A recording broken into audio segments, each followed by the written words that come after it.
Ahora que he mencionado lo de Canadá, una vez mencionaste que su incorporación a la Unión Europea se podría justificar hasta geográficamente. ¿Podrías ahondar más en el tema? Sí, hay una propiedad, hay una isla canadiense que está en territorio, está en Europa. A ver, déjame buscarla, porque me dio mucha risa cuando se empezó a hablar de la incorporación a la Unión Europea.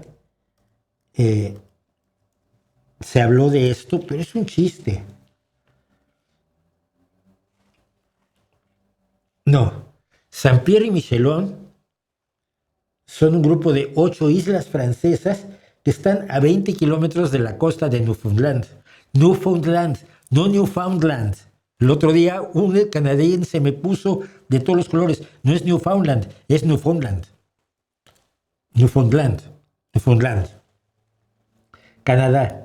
Como colectividad francesa de ultramarinas autónoma, son parte de Francia y de la Unión Europea, con cultura francesa, euros e idioma francés, por lo tanto ya están junto a la costa. Mira, unir a un país, y por eso hablo de Japón, a la Unión Europea no tiene nada que ver con la geografía, es un accidente la geografía. La geografía siempre es de un accidente y exagerar con la geopolítica siempre lleva a peligros graves, como la geopolítica nazi. Pero que un país se una a la Unión Europea tiene que ser porque comparte los principios, valores, ideales y proyectos de la Unión Europea.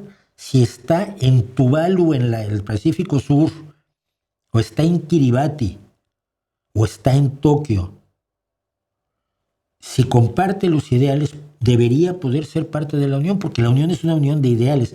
Nuevamente, lo repito, Europa es consciente de las atrocidades que cometió, se avergüenza de su época colonial, de su época esclavista. Y lo que hace la ultraderecha europea es negarlo y querer volver a ser el imperio español con los hispanistas, que no se avergüenzan ni de la esclavitud. Ya no te digo de quemar todos los códices indígenas, los libros satánicos y todas esas ondas. No. Los rusos que quieren volver, todo lo que perteneció alguna vez al gran imperio ruso tiene que ser ruso de nuevo. Varsovia es una capital rusa. No, no es, hombre, es polaca. No, y Kiev es ruso y todo es ruso. No, tú estás mirando al pasado.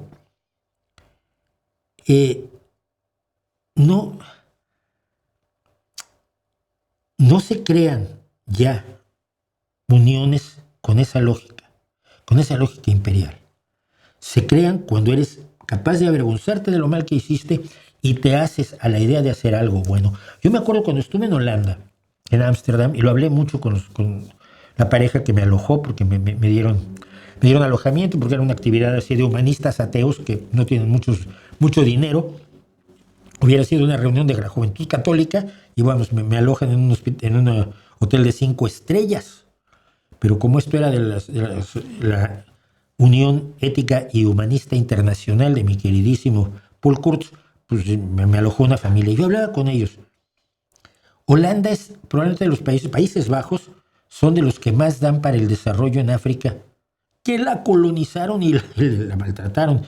Y para América Latina, que también la colonizaron. Hay unas islas que fueron propiedad holandesa, ¿no? Guadalupe entre ellas, me acuerdo. Europa se avergüenza mayoritariamente, salvo su ultraderecha, del horror de su pasado, de su imperialismo, de sus abusos, de sus horrores.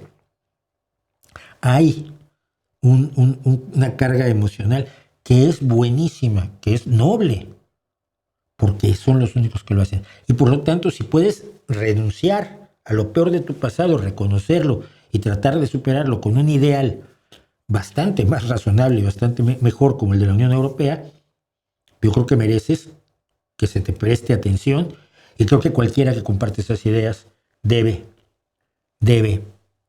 pertenecer a esa unión. Con mucho cuidado, pero la Unión Europea, lo vuelvo a decir y ya sé que hay muchos que no les gusta. Miren, la Unión Europea es el futuro. Y es el futuro sobre todo para los países más desprotegidos en Asia, en África y en América. El futuro no es Rusia, no es China y no es Estados Unidos. que son todos potencias con una visión del pasado.